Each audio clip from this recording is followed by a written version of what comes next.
Bien, bendecido sea el Señor. Amén. Vamos a leer la Biblia en el libro de los Hechos, capítulo 13, verso 4 en adelante. Ellos entonces, enviando por el Espíritu Santo, descendieron... Hechos 11, 19. Es de eso después. Ahora bien, los que habían sido esparcidos a causa de la persecución que hubo con motivo de Esteban, pasaron hasta Fenicia, Chipre, Antioquía, no hablando a nadie la palabra, sino solo a los judíos. Pero había entre ellos unos varones de Chipre y de Cirene, los cuales cuando entraron en Antioquía hablaron también a los griegos, y anunciando el evangelio del Señor Jesús. Y la mano del Señor estaba con ellos, y gran número creyó, y se convirtieron al Señor. Llegó la noticia de estas cosas a oídos de la iglesia que estaba en Jerusalén, y enviaron a Bernabé, que fue hasta Antioquía. Cuando cuando llegó y vio la gracia de Dios, se regocijó y exhortó a todos a que con propósito de corazón permaneciesen fieles al Señor, porque era varón bueno, lleno del Espíritu Santo y de fe. Amén. Bendecido sea el nombre del Señor. Amén. En primer lugar, para situarnos en este pasaje hay que corregir algo, empezar corrigiendo. Este pasaje está mal colocado en nuestra Biblia. Este pasaje no pertenece al orden cronológico donde está puesto, es un error. Ahora os muestro por qué. Esto es cosa mía, ¿eh? Este pasaje pertenece a Hechos capítulo 7, entre el 7 y el 8. ¿Dónde lo puedo mostrar? Para mostrar que es un error. La Biblia lo dice. Ahora bien, los que habían sido esparcidos a causa de la persecución de Esteban. A causa de la persecución de Esteban habían sido esparcidos. Y la persecución de Esteban está en el capítulo 7. Este pasaje debía estar ahí, no acá. De tal manera que por no estar ahí, muchos cuando se han encontrado con este pasaje les ha costado dar la interpretación correcta, porque lo primero que tenían que haber averiguado o darse cuenta era que no estaba bien colocado, porque la Biblia no guarda un orden cronológico.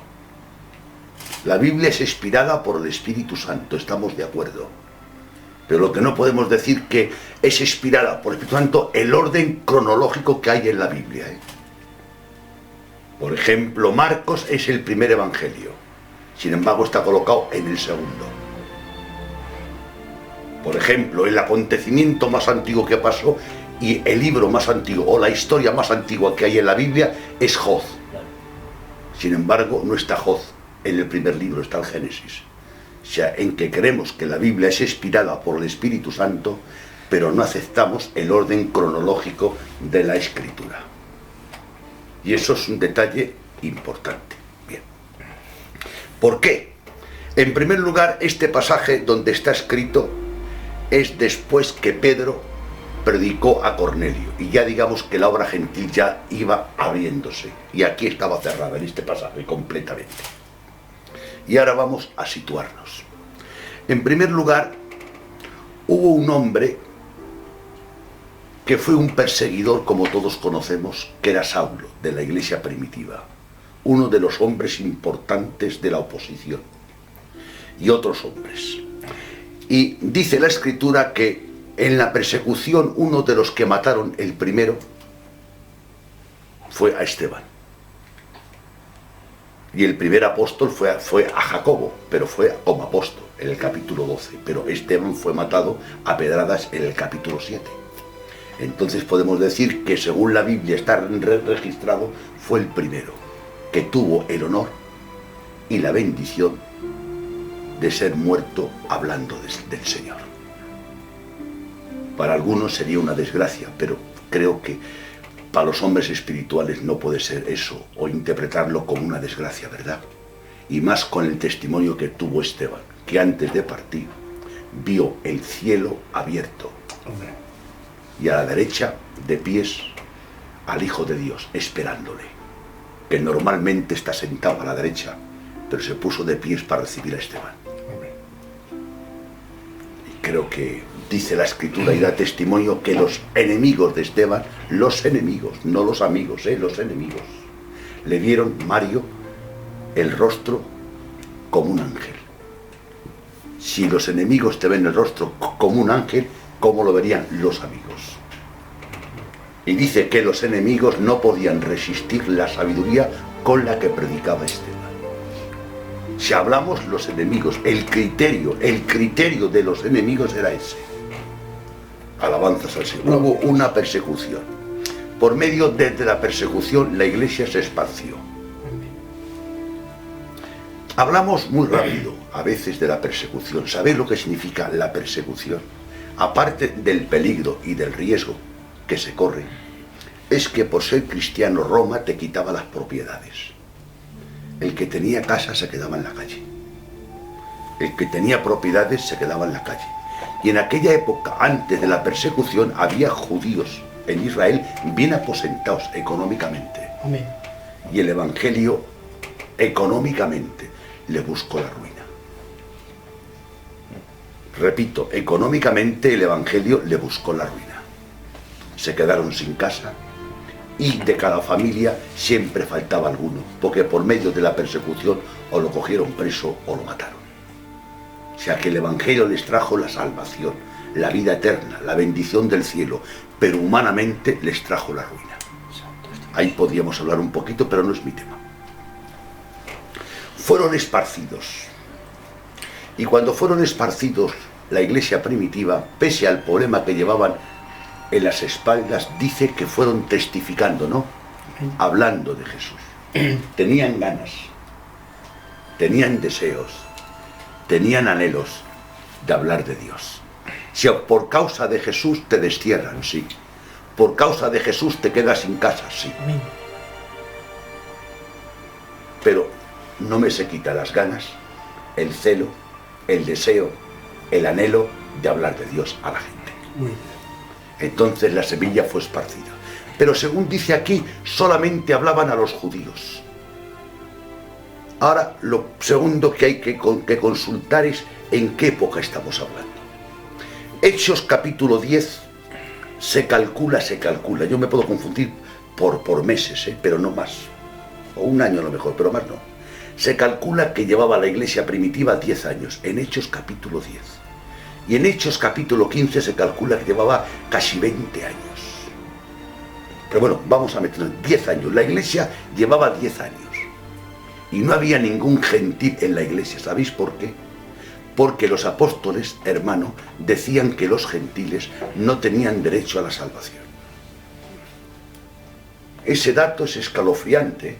No hablamos del concepto o del criterio que tenían los apóstoles en los evangelios, no.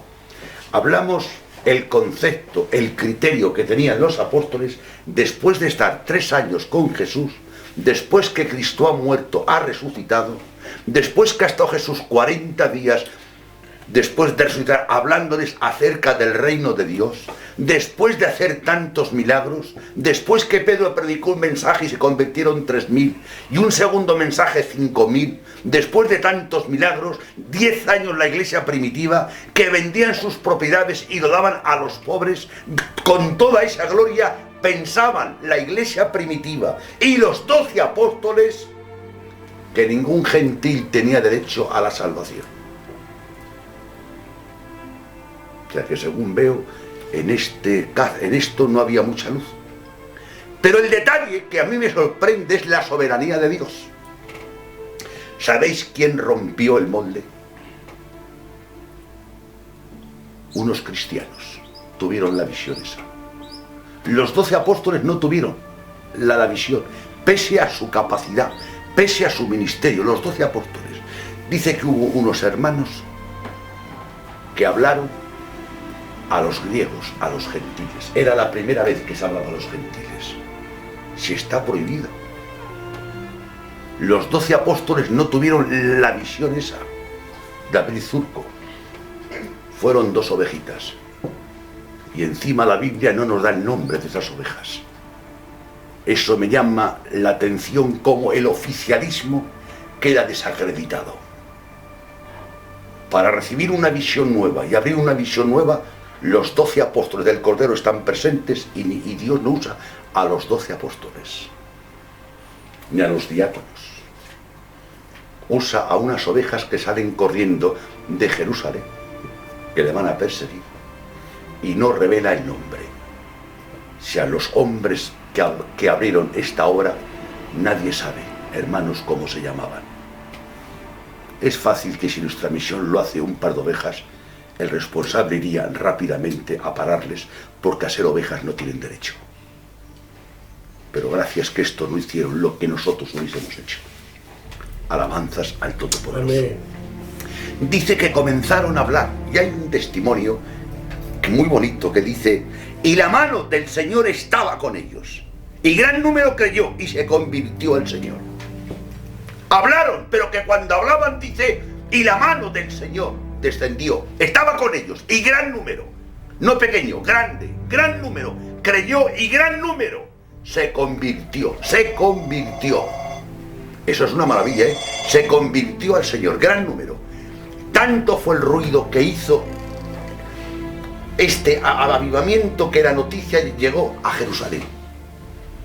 Y en Jerusalén matemáticamente mandaron a un hombre de Dios llamado Bernabé. Y dice la Biblia que Bernabé era un hombre bueno. Vaya título, bueno, lleno de fe y del Espíritu Santo. No. Esa es la credencial de Bernabé. Un hombre bueno. En esa palabra bueno hay tanto que hablar, pero sois inteligentes, pensad esa palabra. La Biblia, no yo, la Biblia. Y la Biblia es inspirada por el Espíritu Santo. El Espíritu Santo inspira en la Biblia que diga, escribe a Lucas. Y di que Bernabé es un hombre bueno. Y di que Bernabé es un hombre de fe. Y como era bueno, dice, y cuando fue y vio la gracia de Dios en ello, se regocijó. A veces nos regocijamos solamente cuando vemos la gracia de Dios en nosotros. Pero regocíjate también, hermano, cuando veas la gracia de Dios en los demás. A veces damos mucha importancia cuando Dios nos usa a nosotros. Pero cuando Dios usa a otros, parece como que nos cuesta reconocernos y alabarles. Pues Bernabé era tan espiritualmente y reconoció la gracia de Dios en él. Y como lo reconoció, no paralizó. Y tuvo algo importante. Y viendo Bernabé la magnitud de la obra que se levantó, hizo un detalle. Viendo la malicia, y predicó Bernabé. Y estando Bernabé en esa reunión, y muchos agregaron. Mirad el respaldo que tuvo Bernabé también.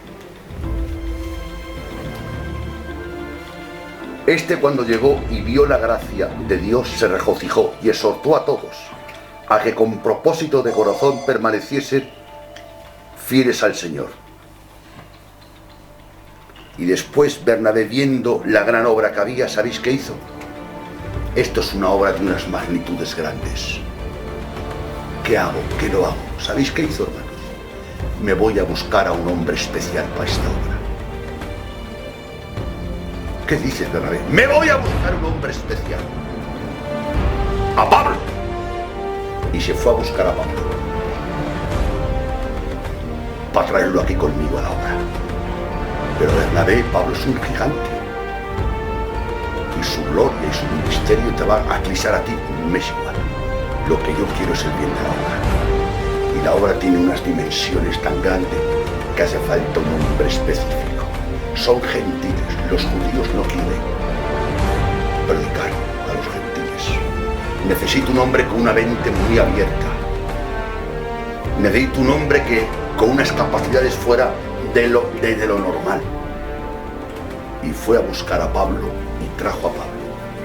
Y ahí se le llama la iglesia de Antioquía. Fue la opción que tenía Dios para abrir el mundo. Y ahora cuidado, vamos a ir despacio ahora. La iglesia de Jerusalén, hermanos, era grande, poderosa.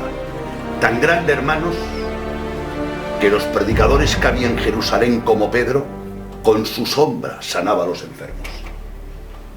Tan grande y tanta caridad tenían esos hombres que vendían sus propiedades y las daban a los pobres.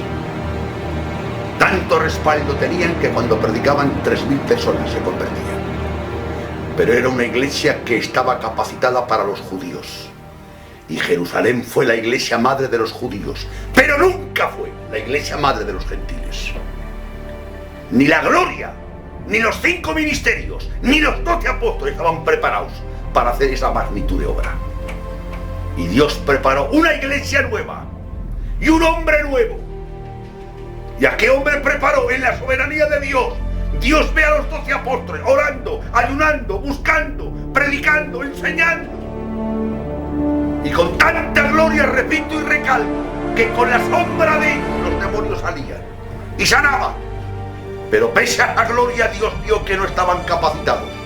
Y vio un hombre lleno de odio, lleno de orgullo y lleno de vanidad, que iba por las casas arrastrando a los cristianos, pegándoles hasta que blasfemasen el nombre de Dios. Y como algunos no blasfemaban, morían de las palizas que les pegaba. Y cuando hizo mucho daño a Jerusalén, pidió permiso para ir a Damasco, ¿sí o no? Y según va a Damasco, Dios, ¿sabéis qué hizo Dios? Algo que no lo entiendo, hermanos. Teniendo a 12 apóstoles orando y ayunando, no escoge a ninguno de los 12. Escojo a este blasfemo, a este que mata a los cristianos, y yo te levanto para que seas el apóstol de los gentiles, porque estos que están orando y ayunando no sirven ni valen. Y tú, pese a los demonios que tengas en el cuerpo, que estás matando a los cristianos y me estás hundiendo las iglesias, tú eres el hombre que yo he escogido en mi soberanía. Y descendió, ¿quién? La cabeza de la iglesia. Descendió el príncipe de los pastores. Descendió Jesús y descendió y habló con Saulo. ¡Saulo! ¡Saulo! ¡Qué impacto! Ya sabéis, la conversión de Saulo. Y Saulo lo primero que pregunta es la identidad de él. ¿Quién eres, Señor? Pregunta lo primero, la identidad. Y cuando Jesús le dijo, yo soy Jesús, ¿sabéis qué le dio a entender? Estás confundido. Yo no he muerto, yo he resucitado, yo soy Jesús. Ah, si ha resucitado, es que es verdad lo que dicen esto. Sí, ahora que sé tu identidad, dime qué quieres que haga. Primero le preguntó por su identidad y luego le preguntó qué quieres que haga. Y ya sabéis todos el testimonio. Y a Pablo le usó Dios para ser. Entonces, hermanos, Dios tuvo que usar un ministerio nuevo. Salir del grupito, salir del círculo, dejar a los 12 apóstoles a un lado, arrinconados, el nuevo Bahrein. No servís para esta misión. Tengo que ir a buscarme a otro hombre. A vosotros os busqué siendo Dios, me hice hombre en la tierra, a los 12. Pero para esta obra que tengo que buscarlo. Y Dios, ya glorificado a la derecha del Padre, descendió y habló con él y le comisionó. Porque hay en varios textos que dice Pablo, y el evangelio que a mí me ha sido revelado es por revelación de Jesucristo. ¿Captáis? No dice que es por revelación del Espíritu Santo. Por revelación de Jesucristo. Recibí un mensaje directo. Entonces la opción que Dios tuvo para abrir una obra, y ya sabéis todos, la iglesia de Antioquía fue la iglesia madre de los gentiles, ¿sí? Y de ahí salía Pablo y Bernabé a hacer los famosos viajes misioneros. Buscó Dios una iglesia nueva y levantó Dios la iglesia nueva por unas ovejas que no conocemos el nombre de ellos. ¿No veis ahí la soberanía de Dios? ¿Y a qué hombre va a usar? Pues a Pedro, a Juan, no, a ninguno. ¿A quién? A ese que nos mata a palos. ¿Es lógico eso? Teniendo a 12 hombres, a 12 apóstoles, que vayan en busca del blasfemo. Por eso dice Pablo en Timoteo, Y él me tuvo por fiel, siendo yo perseguidor y blasfemo. Me tuvo por fiel, no que era fiel, me tuvo por fiel. Siendo yo perseguidor y blasfemo, me tuvo por fiel. Dios nos ayude. Y así abrió la obra. Ahí se cumple el pasaje. Y no lo leas así, somos más breves. De este problema avisó Dios a los apóstoles 20 años antes, cuando les dice, nadie echa vino nuevo en cueros viejos, porque el vino nuevo en periodo de fermentación va fermentando, y como el cuero viejo no tiene elasticidad mental, no puede, revienta y se estropea el cuero y el vino. Nadie corta un pedazo nuevo y lo pone a un remiendo de una ropa vieja, porque no armoniza, ¿verdad?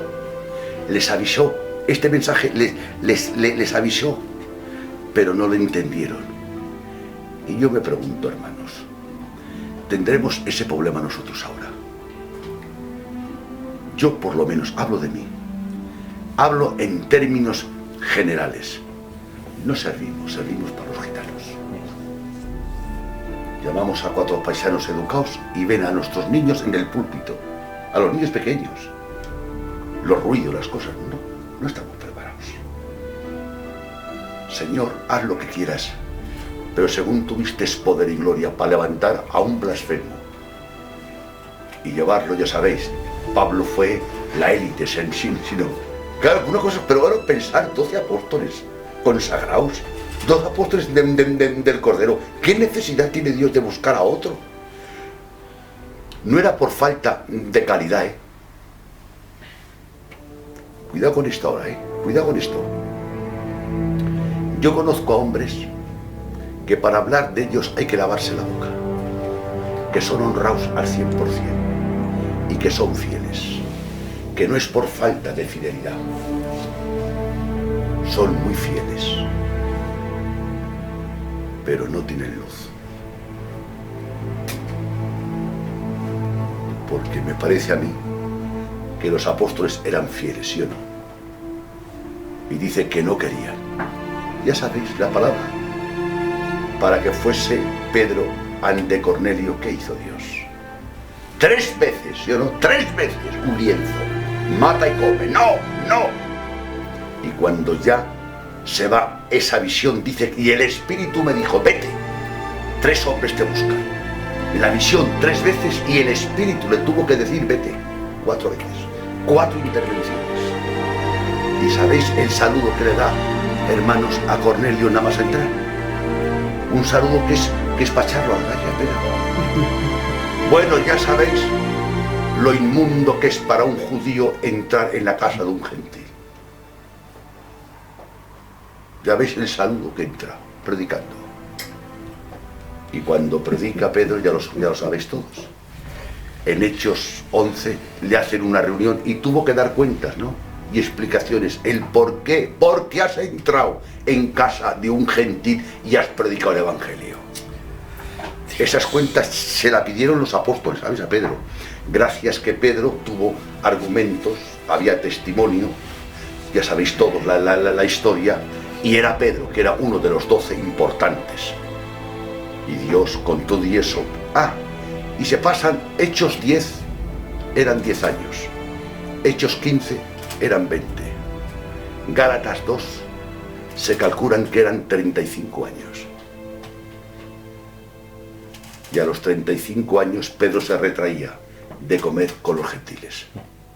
Que Pablo dijo, eres de condenar. Y con esto terminó, y se murieron todos sin entrar mucho a la visión nueva. Los 12 apóstoles están en el cielo y no entraron, ¿sabéis? A practicarlas al 100% nunca entraron. Ya sabéis todos los problemas de Pablo que eran. ¿Qué fueron los problemas de Pablo? Los de la circuncisión, los judíos. De tal manera que en Hechos 15 tiene que ir Pablo y hacer un concilio, porque decían que si no respetaban el rito de la circuncisión que no eran salvos. ¿No dice eso en Hechos 15? Entonces, aquí vemos, hermanos, porque yo hace años pensaba que el no tener visión era por falta de caridad. Pero yo no me atrevo ahora a decir que Pedro no tenía caridad y que los 12 apóstoles no tenían caridad. Pero sí que con la Biblia en mano os muestro que no tenían esta visión, ni la aceptaron, ni la recibieron, hasta que Pablo ya se enfadó y le dijo a Pedro: Pedro, eres de condenar, en público al anciano de la obra. Entonces, y terminamos con esto, la opción que tuvo Dios para abrir la obra gentil fue proveer una nueva iglesia y un nuevo líder. Ahí lo dejo en el aire y pensemos nosotros en nosotros. No hablamos de falta de caridad, hablamos de falta de visión. Con que Dios alumbre los ojos de nuestro entendimiento para poder entender el plan de Dios y que Dios nos bendiga a todos. Amén.